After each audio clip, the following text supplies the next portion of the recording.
and welcome. Our guest tonight has been writing novels for over half a century, and few writers have made their mark on a genre quite like P.D. James.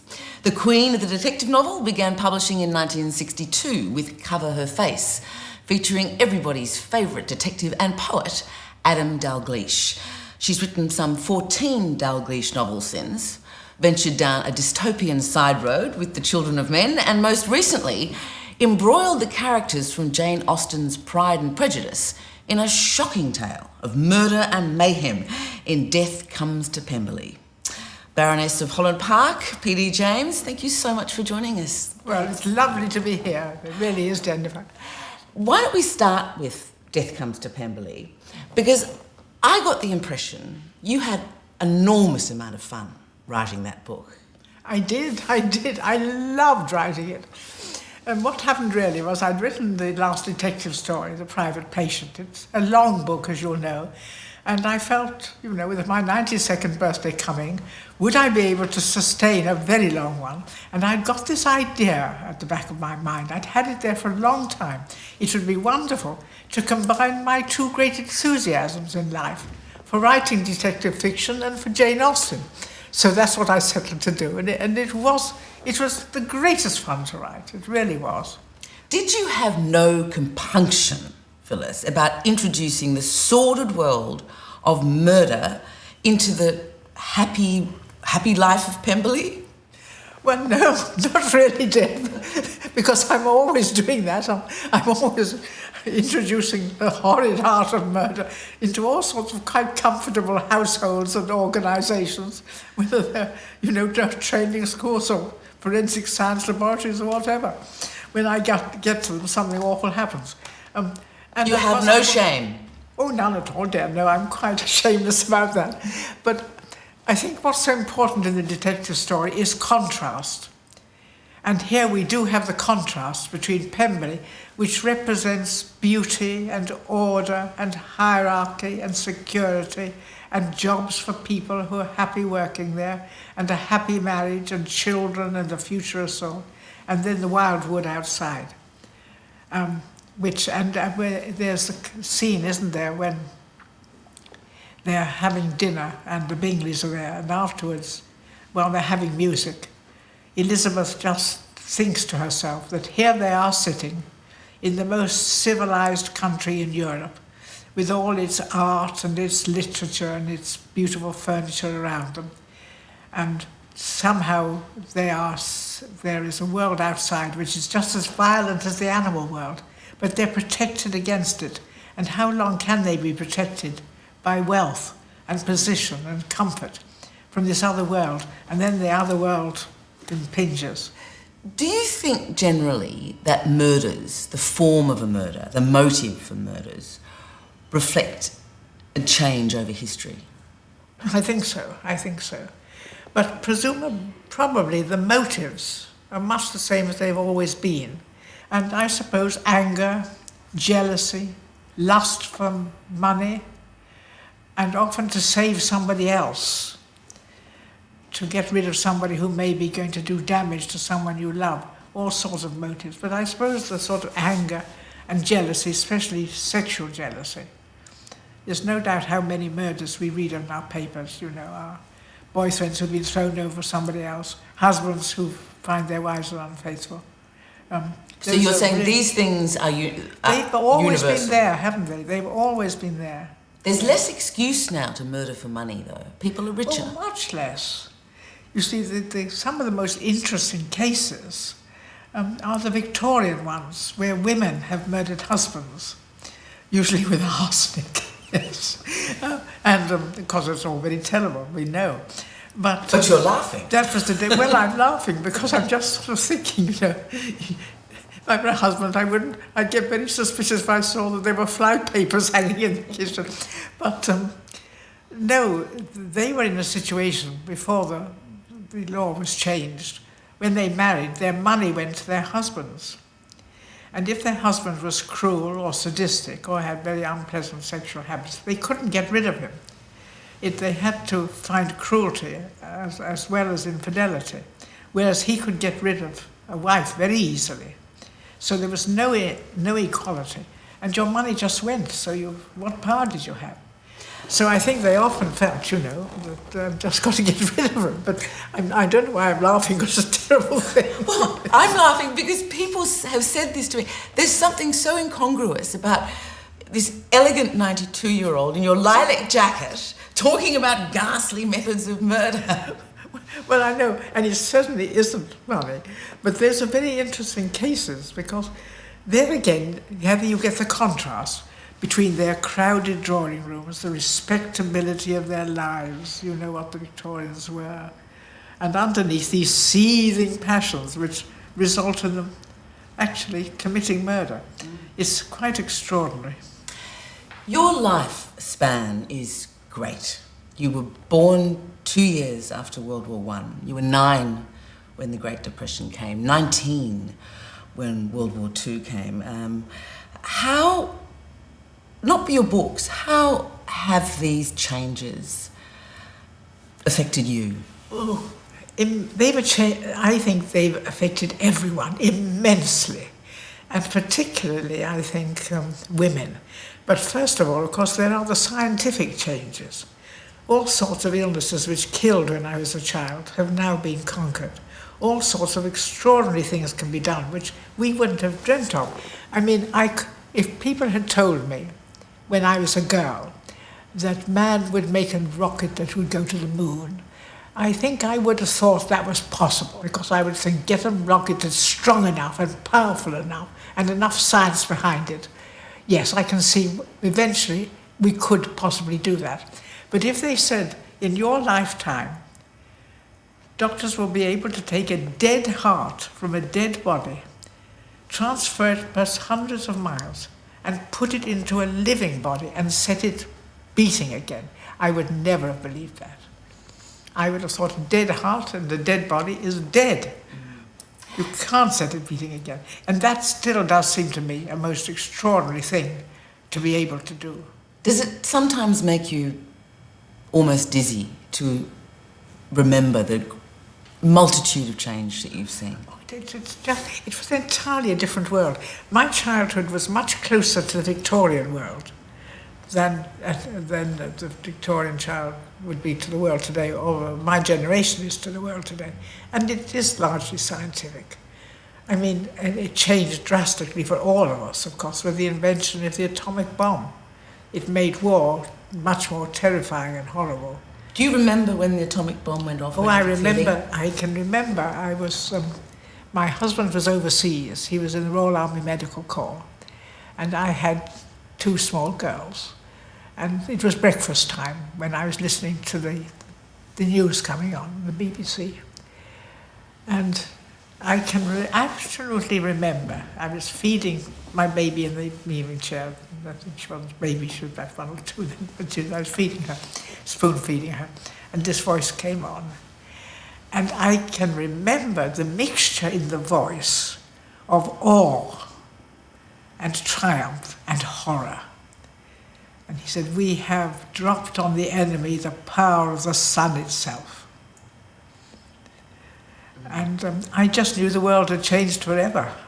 Let's talk a bit about that time. Your husband, of course, came back from the war, and your mother had been mentally ill and was incarcerated when you were still in your teens, I believe. Your husband was mentally ill. How difficult were those early days when you... Well, I think they were very difficult in many ways, but of course my mother's mental illness nowadays would have been treated with pills, a sort of menopausal upset. It would hardly count, but then of course there weren't the pills available, and life was very difficult, and the psychiatric hospitals were not good places to be in, really. And yes, it was difficult, and my husband's illness was difficult, but I remember him with great love, and so do his children. Do you still think of him often? Oh, yes. Yes, I do. Especially when things happen that he would have enjoyed, and which we would have shared, yes. I think if you love someone, you don't forget them, really. So very early, did you plan to? Did you dream of becoming a writer? Oh, yes, from very, very early childhood, I knew that I wanted to write. I don't think I ever doubted I could do it. Some of my friends have been talking about it, say, I wondered if I could do it, and I thought I might be able to do it, and then I always thought I could do it. I don't mean I was conceited about that, but I think that's so with people who are good musicians. They never sort of suddenly decide that they think they might be able to play the piano. They just go to pianos, and my friends who are artists, I've seen them in a committee sometimes, and immediately they're drawing the people round the table on the back of their agenda because they draw. And I just felt that I was a writer, but I was a very late beginner because of the war and my husband's illness and the children. And there did come a moment when I realized, and it was rather like a revelation, and a very worrying one, that, life was just passing me by, and that unless I got down to it and got that first book written, I might not ever be a writer. Because you wanted so much to write and you couldn't, as you said, you had to work, you had to support the children because of your husband's illness. Did you feel very frustrated during those years? Well, I don't remember being frustrated. I think the reason was that I was working. I was a working mum, and we lived with my parents-in-law, so I did have a very safe and loving home for the children.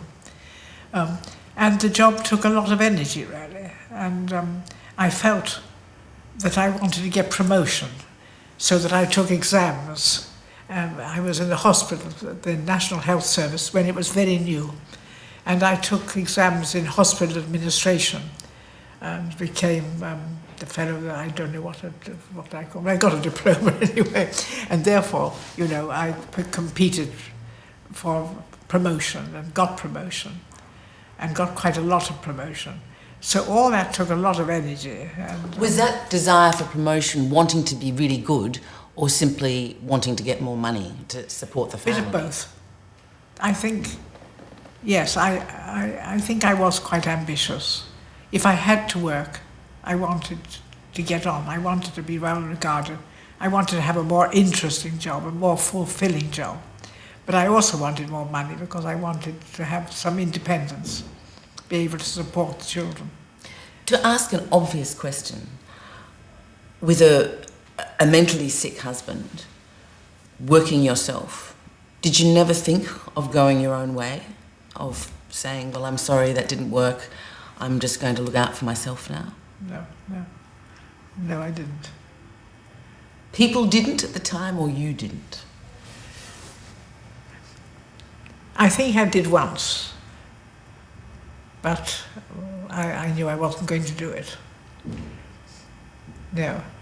I thought that my husband was a loving father, and he was loved by his children. And it would be much better for them to know that I was always with him. And it would be a lesson. I didn't want them to feel that if things got bad, you could always get out of them. So a lesson to the girls, in a way. Well, it was an example for the girls, I suppose, about what I felt about marriage, and the obligations of marriage. I suppose it was a lesson I didn't want to give them. And the lesson that, well, if things go wrong, there's always a way out. But of course, nowadays, there is always a way out, and it's very, very common. Bette Davis, I think it was, who famously said, "Ageing is not for sissies." Is she right? Well, I said, yes, by and large, she's right. Some people at 80 are absolutely amazing. I get rather tired of people being told people are 90 just back from climbing Everest, the kind of thing. It makes me feel very inadequate. No, it's not for wimps. It's not for wimps. Because the body does begin to tell you that it's not designed to last forever. And I've so loved walking. It's been one of my great pleasures. And just to lose that capacity, to sort of just think I can't take just a bus down to the West End and have a good old fuddle around all the shops and see what's coming in. Or go to a museum, just by walking myself there. Or going by the sea and walking by the sea, which I've loved.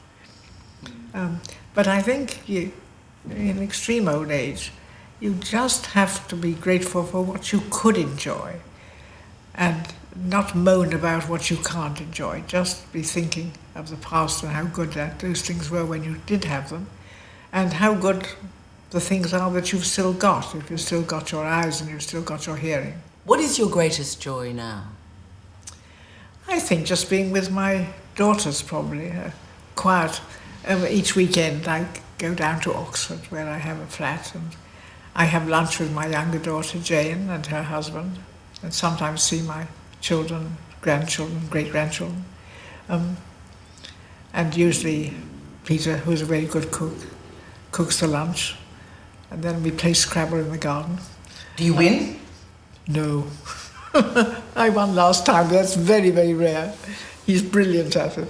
When your first book was published, it was obviously past what they call the golden age of crime fiction.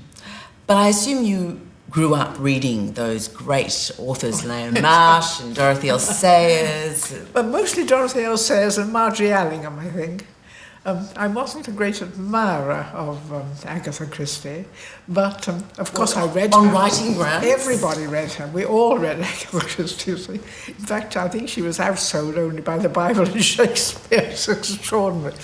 But, and she was extremely ingenious. So, although I think as a writer, I wouldn't rate her very high, but all the same, her dialogue was very good. And she gave pleasure and relief and entertainment to millions of people in very bad times of war and depression, as well as good times. And that's a huge achievement. So I would never decry that. Is that what the so-called golden age was about? It was actually distraction from the difficulty of everyday life? It's reassuring in an odd way, but it suggests, if you live in it's always been very popular in difficult times, times of war or times of economic uncertainty and distress.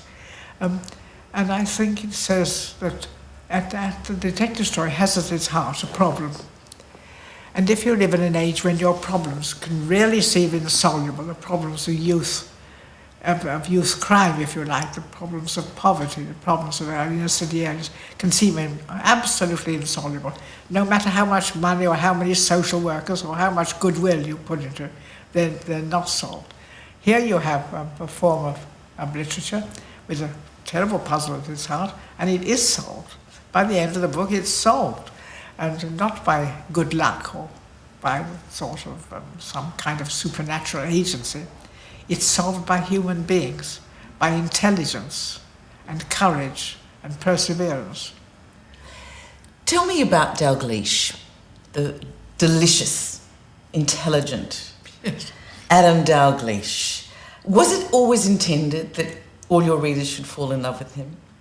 Well, I hope they would thoroughly approve of him and like him, certainly. He had a greater effect. I intended him to have a certain effect because I thought, I'll give him the characters I admire in a man, but also in a woman, of high intelligence and compassion, but not sentimentality, sensitivity, courage, and reticence. And I think it's because he is so reticent and he's not easy to know that women see him as a bit of a challenge. I would certainly not have been averse to marrying him had I met him in the flesh. So naturally you created him as a widower. So the opportunity was always there. Absolutely. Was he based on anyone you knew? Was he based, in fact, partly on yourself? No, he wasn't based on anyone at all. Not yourself? No, he's based on me, I think. That's the sort of person I would like to be. I thought I'd better give him the qualities I admire, but I also thought that he would have some kind of artistic interest. And looking at him, I feel that most likely he'd be a musician, probably a violinist or a pianist, but I don't know enough about music to make that credible. I think it's tremendously important to write about what you know, and I do love poetry. And I think I understand the poetic impulse. I think I can understand how a poem begins. So I made him a poet. And I think there's one, I cheated a bit because I thought it must have one book with some poetry in it. And it was in the one set in a theological college. Death in Holy Orders? Death in Holy Orders. But you see, I cheated a bit because this poem was one he wrote when he was an adolescent. So it's a very good poem for an adolescent to have written, but I don't have to have people. And I remember I think it was the member of the staff here, one of the directors, Charles Monteith, who more or less accepted me on their list. And he was a great friend of W.H. Auden. And he said, we'll ask Whiston to write some poetry for Dalgleish. Well, unfortunately, Auden died and he didn't do this. But maybe he wouldn't have done it anyway, but he might have thought it was a joke. And I was very sorry he didn't, because I thought, if he wrote a poem for Dalgleish, I'll put it in the next book. You'd be mad if you didn't. and then I think, but it would have been a bit of fun. And then the critics would have said, probably, how unwise of P.D. James to attempt to write verse for Dalgleish. And I should have said, shucks to you, that's Auden. It would have been a great joke. But however, I had to write the poem myself. You said just before, my last outing, and in The Private Patient, he does talk about being tired of murder, I think. Maybe I've had enough of murder. Is that definite 100%? That is your last Dalgleish book? You have hung up his shingle? Well, unfortunately, as happens, and I don't quite know why I say unfortunately, I have got an idea for one that would probably be less complex, but is a Dalgleish one.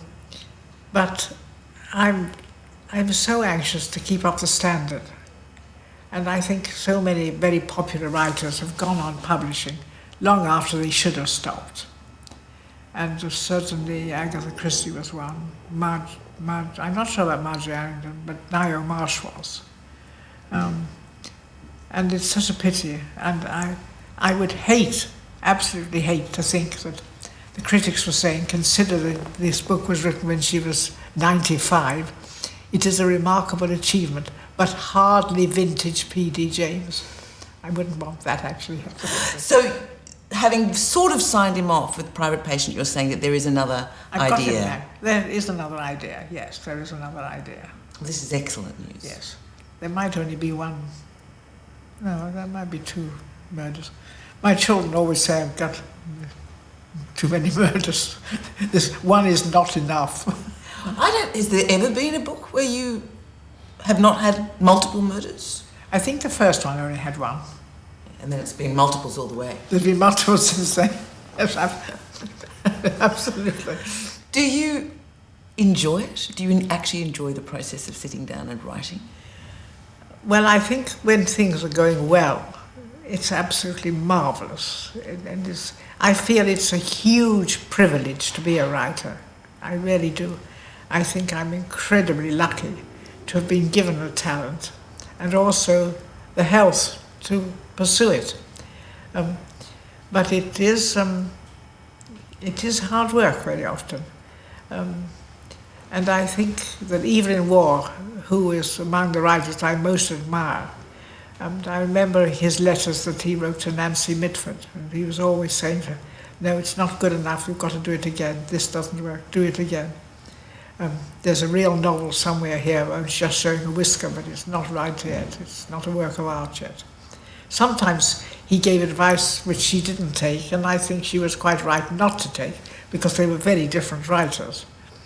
He wasn't very sound, in my view, on advising about plot, but he was sound on the quality of the writing and making sure it is the very best you can do, and not being slovenly. And that is sometimes quite hard work when it's not going so well. But the fact that you're saying you are thinking of writing again, another Dalgleish, means you obviously feel you're capable of and will be able to complete it. And when's it coming out? Well, I would like to start it, but I'll wait and see for the next medical report on me and see what they say. And, whether I'd need a couple of clear years. And I'd want to feel it was really good. And you want to feel, I assume, that you'd be around to finish it? Yes, I'd like to be around to see it produced. And who knows, I might suddenly get a great spurt of youth when I was 95 and be dashing off to Australia again. Well, that is one of the sad possibilities. You were saying that you may not, on current planning, ever return to Australia. No, I don't think so. I've had 2 deep vein thrombosis, and they don't like you flying long distances. And mind you, I can walk up and down the plane, can't I? But anyway. And I've loved the journeys I've had, and I've had some wonderfully happy times in Australia. Is there anything, given that you may not come again, wonderful if you did, if you don't come again, do you have anything you'd like to say to Australian readers? Anything I would like saying? Well, I would like saying a big thank you to all my Australian readers, because I know they're wonderfully loyal, they're enthusiastic, they enjoy the book so much and they say so. And I know that from the sales apart from anything else, but when I've met them, I've known that. And I'd like to say to you, thank you very much for having me on your programme. I've enjoyed it immensely. P.D. James, all I can say is thank you so much for being gentle with me. Lovely to be Thank here. Yeah, I've enjoyed it very much. And I hope we shall see you again in Australia one day. And I hope all will go really well with you in every possible way, private life and professional life and everything. Thank you so much. And that is our program for tonight, the excellent P.D. James.